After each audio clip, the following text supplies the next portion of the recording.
It's the Ross Tucker Football Podcast. Oh, yeah, it is. But it's not just any Ross Tucker Football Podcast. It is a teaching tutorial Thursday, presented, of course, by DraftKings. I'm Ross Tucker, former NFL offensive lineman, 5 teams, 7 years, bunch of media gigs, bunch of podcasts like the very popular Even Money podcast. I thought Fantasy Feast podcast yesterday with Joe Dolan and Tom Browley going over the Super Bowl prop bets was awesome.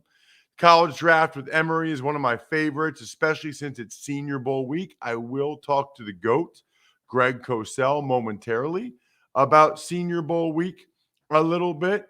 And then, of course, Andrew Brandt does the terrific Business of Sports podcast here as part of the Ross Tucker Podcast Network. Tomorrow already, we've got new winners. We've got a Spread the Word winner at Ross Tucker NFL, at Ross Tucker Pod. We've got a sponsor confirmation email winner.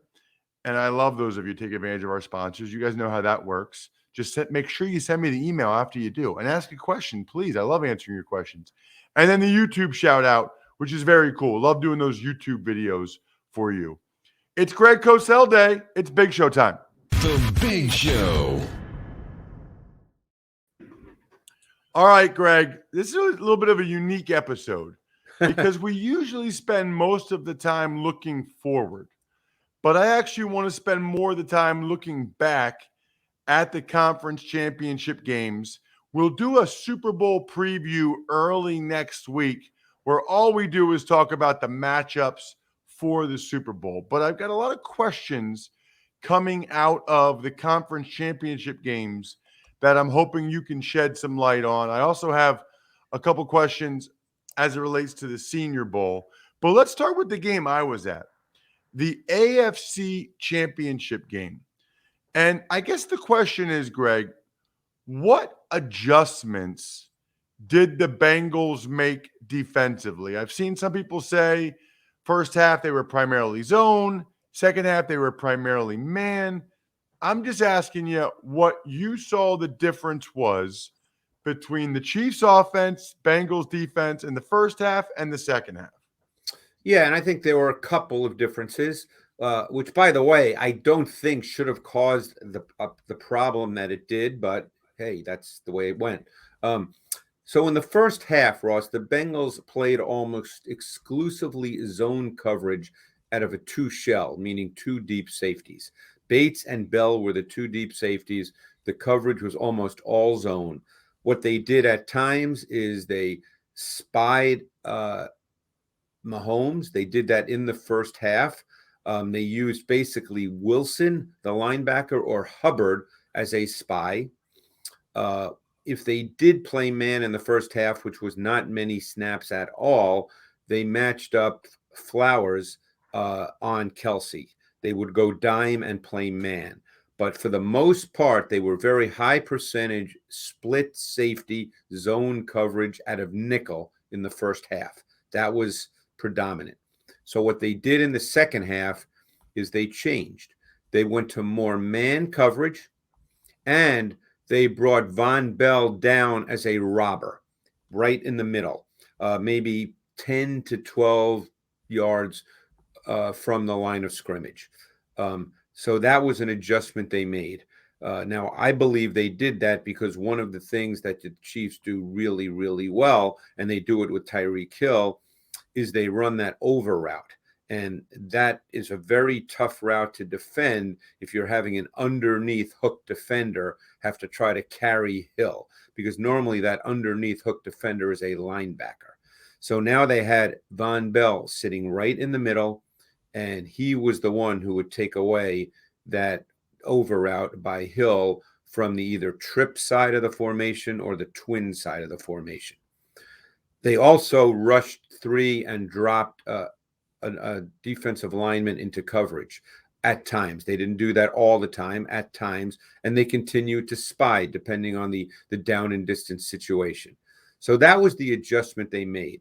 Now, having said that, just my personal opinion from having watched tape for so many years, Ross, I don't think that should have caused the problems that it did. And I'll answer it this way.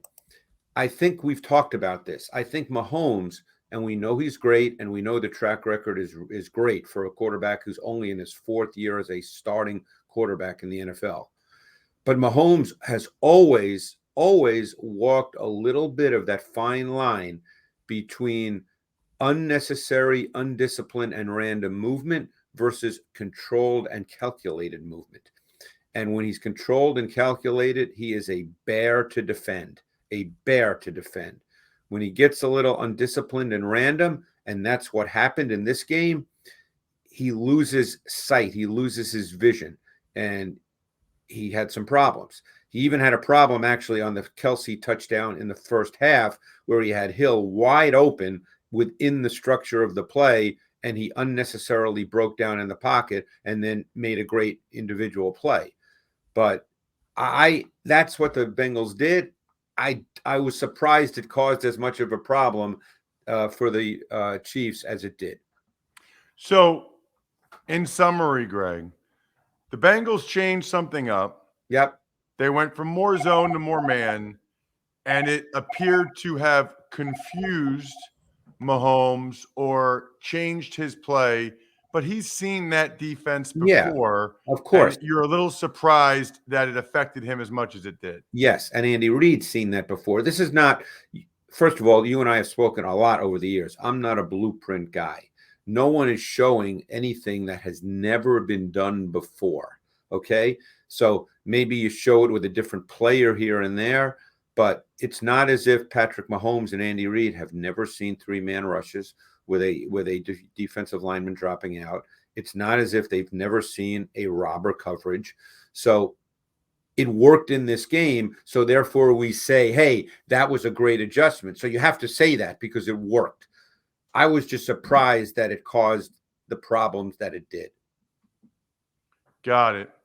The other thing that jumped out to me was, and this I said this even after the game when I interviewed him, Greg, Joe Burrow's calmness and I guess his mobility. I think, perhaps we talked last week, if you remember, I believe we talked a little bit about my belief that the Chiefs would play more two-man coverage because of how they got beat by Chase on the outside in the first matchup. Right. And I thought they're not going to let that happen. They'll have two deep safeties, but they still like to play a man underneath it, and that Burrow would have to take advantage of it with his legs. What did the tape actually show? What did you see? Yeah, I mean, the Bengals were 8 for 14 on third down conversions, and Burrow had 4 scrambles for first downs on third down. So that was a big factor. Their O-line is always an issue, and Burrow obviously compensated and camouflaged that particular weakness on those 4 scrambles. Their 3 longest pass plays of the game came on first and second down. They did not have any big pass plays on third down. The Chiefs throughout the game cheated a safety to Chase when he was the boundary X, and at times when he was split wide at number 1 to twins. So he was clearly the focus of the Chiefs coverage. He had a 22-yard catch, but that was off second reaction movement by Burrow. They want to run the ball. I mean, what was interesting about this game is Mixon had 21 carries. 16 of the 21 came on first down. They stayed with the run game. They were not particularly successful with it, but they stayed with it, and they have to stay with it because their O-line can't protect. Now, this was not a high percentage blitz game for the Chiefs. They only had 7 rushes with 5 or more, including just 1 snap of 0. Spagnuolo was more coverage based in his approach. That may have surprised some. It probably surprised me to some degree. So the Chiefs were not as aggressive as Steve Spagnuolo normally is. Man, I got a lot of questions. So first of all, you're telling me out of the 8 third down conversions for the Bengals, Burrow scrambling was half of them? Yes. Wow. That's big. The second thing is the first down runs. That's the best time to throw it for an offensive lineman, Greg.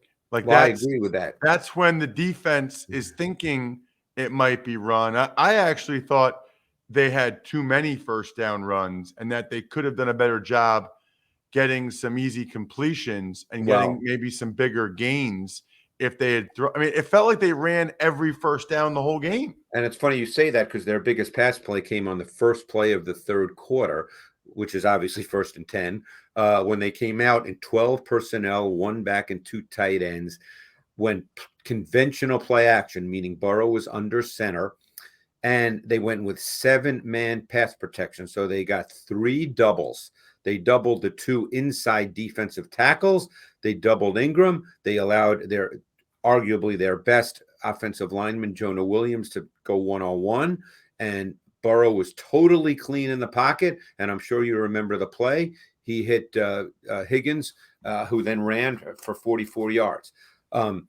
It would not. We'll get into this next week when we're more focused on the particular matchup in Super Bowl 56. But I think that's something they need to do more of because, look, they start with the run. You know, it's interesting. Both Zach Taylor and Sean McVay sort of come from the same school of thought. And both teams really want to start with the run game. And the Bengals did not give up on the run game in that AFC Championship game. Like I said, 16 of Mixon's 21 carries came on first down. Let's get to the NFC Championship game. Blank slate, Greg. What jumped out to you when you watched the tape? I'm not steering you in any direction. Right. What were the notes you took? What was the thing that was most notable about that one?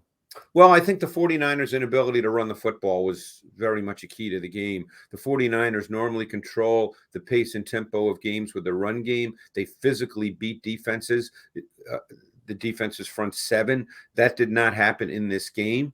In fact, the Niners, I believe, only ran 50 offensive plays for their style of play. They can't play like that. That's too low in number. You know how the run game often works. To me, and again, I could certainly have missed something because I can't study. I can't watch every play 12 times, but there were a lot of just missed one-on-one blocks by the 49ers, whether it was offensive line or even Kittle. And it started on the very first play of the game when A'Shawn Robinson, who, by the way, is a very good player, Ross, and he had a very good game. When A'Shawn Robinson beat Kittle's one-on-one block on the first play of the game and stuck Samuel right at the point of attack for no gain. There were numerous examples of that. Trent Williams, it could have well been his ankle. High ankle sprains don't heal in a week, and he obviously played a week after he had a high ankle sprain. He did not look the same to me. He got beat one-on-one quite a bit in the run game, and even in pass protection, he couldn't anchor quite as well. So they had all kinds of issues with controlling the point of attack in the run game, and I think that may well have been the most important feature of this game because the Niners could not control the pace and tempo of this game. Greg, how did we get here with Cooper Kupp where it feels like he is unstoppable and feels like he's having the best season for a wide receiver in NFL history? He's always been good. Of course. What has happened now where he's unreal? Well, I think, look, I'm not going to sit here and say he hasn't individually improved. I don't know that. I loved Cooper Kupp coming out of college. In fact, I said when he came out of college, and people kept talking about it on Twitter, I said he's the kind of receiver that could roll out of bed and be a great slot receiver. So that's what I said in my notes when he came out of college. So I'm not surprised by his ability to do what he's doing. So I don't know if he's necessarily better. He probably is because you just get better if you work at your craft. But I think this offense has changed a little bit just in terms of run-pass ratio. There's no question Sean McVay wants to run the ball, but I think with Stafford, he believes that the pass game just opens up so much more with what he can do because he has a quarterback that's highly, highly talented and gifted as a thrower. So, they throw the ball. Look, in the last 2 playoff games, they had more. Stafford dropped back more than 85 times. That's a lot of dropbacks in 2 games. So I think the numbers are probably a reflection just of increased volume in the pass game. But obviously one of the things they do with Cup really, really well is they get him free access off the ball with their formations, their motions. And when he has free access off the ball, which allows him then to be proactive in how he sets up his routes, I think that really helps. Couple quarterbacks I wanted to ask you about, Greg. Jimmy G. He had his press conference, Yeah. Garoppolo, and said, I'm going somewhere else. Hopefully it's to a winner. Obviously, he's going to have a thumb surgery. Yes. We don't know how much that affected him. But let's say the teams that need a quarterback, I'm just throwing it out there, the Bucks, the Saints, whoever, right? Let's say that they're looking for a veteran quarterback. They're interested in Garoppolo, and they say, Greg, what do you think? What do we need to know about Garoppolo? What kind of player is he? What do you think he could do for us? What would you say? Well, I think the way he's used with the Niners is kind of the template. That's what he is, Ross. I think you need a run game as your foundation. You need a good defense. He's a complementary piece. And there's a lot of quarterbacks like that. There's more like Jimmy Garoppolo than there are, Patrick Mahomes, Josh Allen, Justin Herbert, those guys. Maybe Burrow fits into that category as well. But I think there's more quarterbacks who need and I hate to use the word system quarterback because every quarterback is a system quarterback. That's how the position is taught. But he needs those other dimensions to be a factor for him to line up and play with consistency. This particular game in the NFC Championship, he missed some throws. He missed some throws that he didn't turn it loose that were there, where the design of the play and the route concept presented the throw, and for whatever reason, it didn't register and he didn't turn it loose. And that was a problem in this game because he's not going to beat you on pure physical ability. He's not going to beat you making special throws where you go, wow. He's not going to beat you getting out of the pocket. In fact, when he gets out of the pocket, his vision is poor. So he's a pure system player who needs a run game to control the game, and he needs a defense. And you can line up and play with Jimmy Garoppolo. He's been in 2 of the last 3 NFC Championship games, but that's a function of other things with Garoppolo being, a part of that. The other guy I wanted to ask you about, Jalen Hurts, came out that he's going to have ankle surgery. Yeah. It's impossible for us to know how much it impacted him the last 4 or 5 games. When you watch, it could be Garoppolo with the thumb, Baker Mayfield with the shoulder, Hurts with the ankle. And in particular, I'm asking about Hurts right now. Could you tell, Greg, can you tell that it affects these guys and affects their performance or not really? No, I can't. I truly can't. So I don't know. I don't know how to answer that because I can't. No, that's fine. That I, is the answer. I can't tell that. I mean, I think the Eagles and it can't help. No, of course. But look, Ross, you played 7 years, right? You said you played 7 years.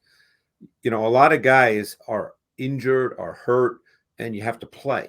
And again, I'm not knocking that or minimizing it. I obviously did not play. I don't know what it's like to wake up on Monday morning after a game or get to Friday and still feel like, man, that really hurts and I got to play Sunday, but I don't feel particularly good. I can't speak personally to that, but I think pretty much every coach and every player, and you could answer this better than I could, if you're out there, in other words, if you're starting on Sunday, no one cares that, maybe your ankle isn't 100%, right? No one cares. You got to go out and perform.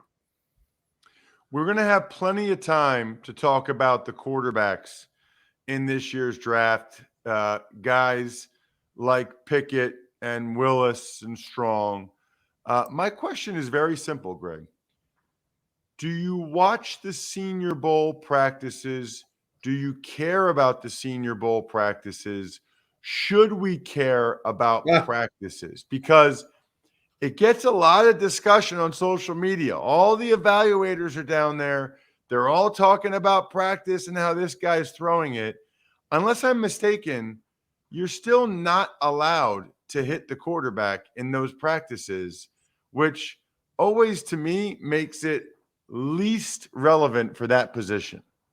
Yeah, I do not watch the practices because I'm working, Ross. I mean, this is the week we produce our Super Bowl matchup pieces and segments, and then we shoot the NFL matchup show, the Super Bowl show on site. So, that'll happen next week. But this is the week. So this is a normal week for me, a normal 70-hour a week. So I am not watching the Senior Bowl practices. Everybody I've spoken to says it's a piece of the puzzle. I think you're going to get that answer from every personnel guy and every coach, that it's a piece. Different guys probably ascribe different values to it. We live in a social media world now where every single rep, and that this is true in training camps as well, is then put on social media as if it's world changing and defining for that player. I struggle with that. I mean, I've already watched first of all, I watched Kenny Pickett in 2019 and 2020, but I've already watched 5 full games in 2021 and all his third down dropbacks. I personally would put far more stock in that than I would in Senior Bowl practices. With Malik Willis, for instance, I've also watched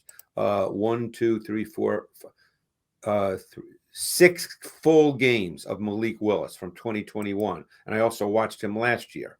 Carson Strong, I've watched 7 games in 2021, and I also watched him last summer from 2020. I personally would put far more stock in that than I would some throws at the Senior Bowl practices, but maybe that's just me. No, I would as well. Absolutely. Check him out on social media at Greg Cosell. He is the civilian GOAT. He will be on early next week for an epic Super Bowl preview. Thank you, Greg. Thanks, Ross. You know why Greg's so awesome? Well, I don't know this, but I'm guessing it's because he takes athletic greens. Listen, everybody, it seems like, is taking athletic greens right now. You're absorbing 75 high-quality vitamins, minerals, whole food source superfoods, probiotics, and adaptogens. Look, it helps with your nervous system, your immune system, your energy, recovery, focus, aging, your gut health. I don't think any of us really eat enough vegetables, right? I mean, do we? Probably not. It costs less than $3 a day. The founder was having a bunch of stomach issues. So rather than doing a complicated supplement routine to recover, which cost him $100 a day, he created Athletic Greens. And to make it easy, Athletic Greens is going to give you a free 1-year supply of immune-supporting vitamin D and 5 free travel packs with your first purchase. All you have to do is visit athleticgreens.com/Ross. Again, that is athleticgreens.com/Ross to take ownership over your health and pick up the ultimate daily nutritional insurance. Tuck's Takes.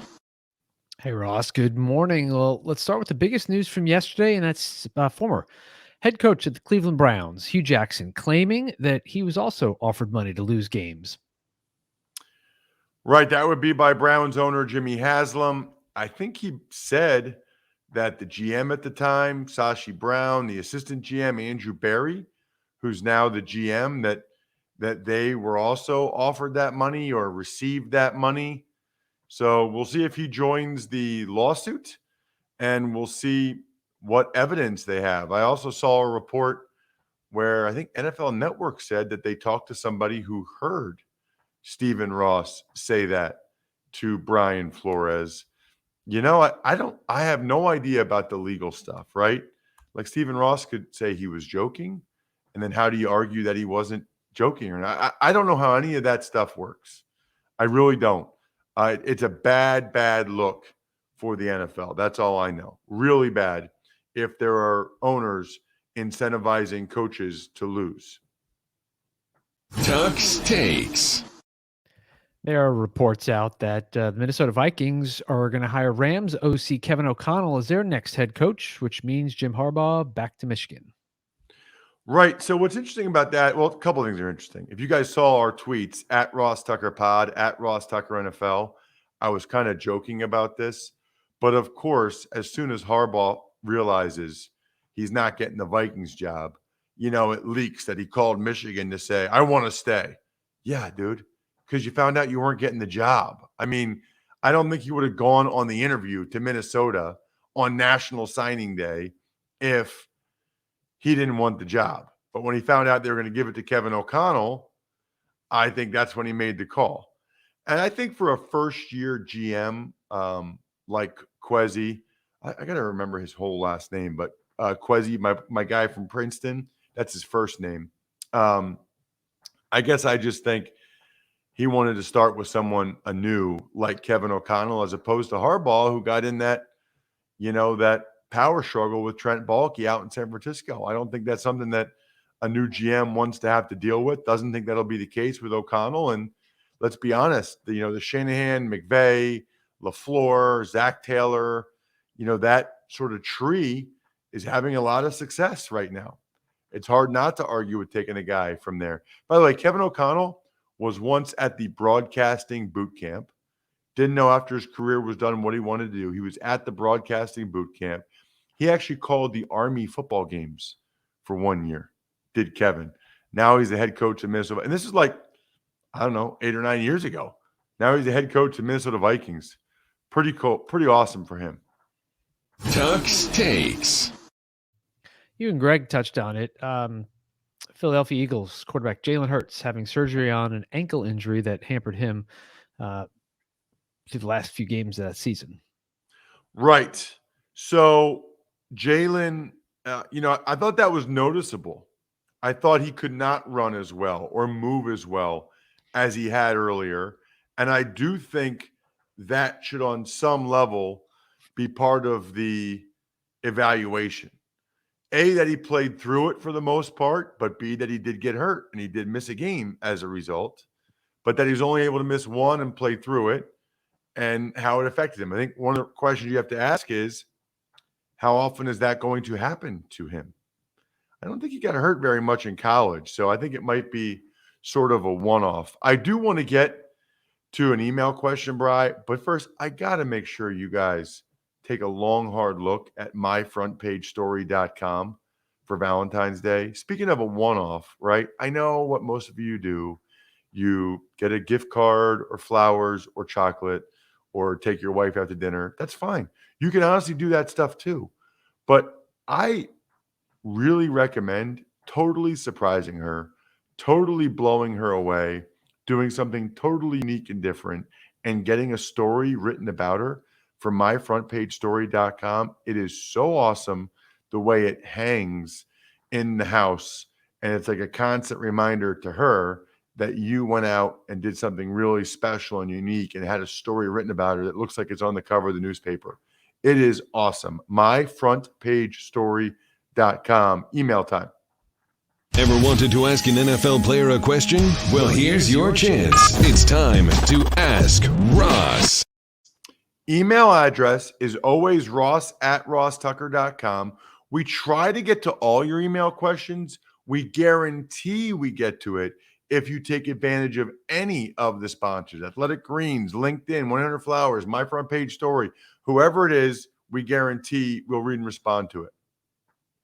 Thomas asks the question today, Ross, want to know why the NFL has the illegal man downfield penalty. I hate the call and don't understand it at all.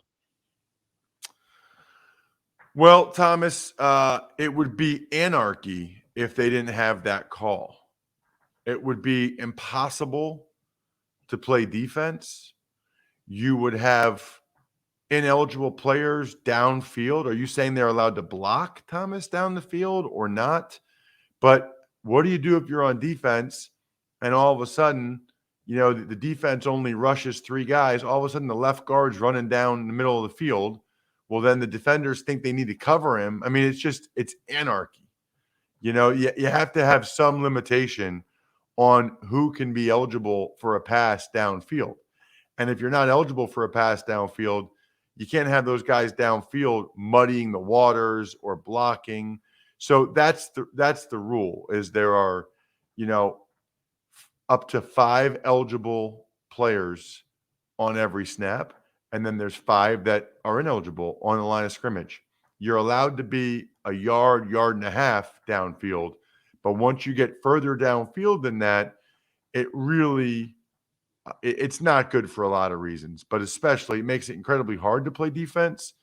And it could even be dangerous if they're actually blocking downfield while the quarterback's back to pass. You're looking at the quarterback trying to read his eyes. All of a sudden, boom, the guard hits you, or he runs by you. And you think, oh, I got to cover. I'm in zone coverage. I got to cover that guy. But no, you don't.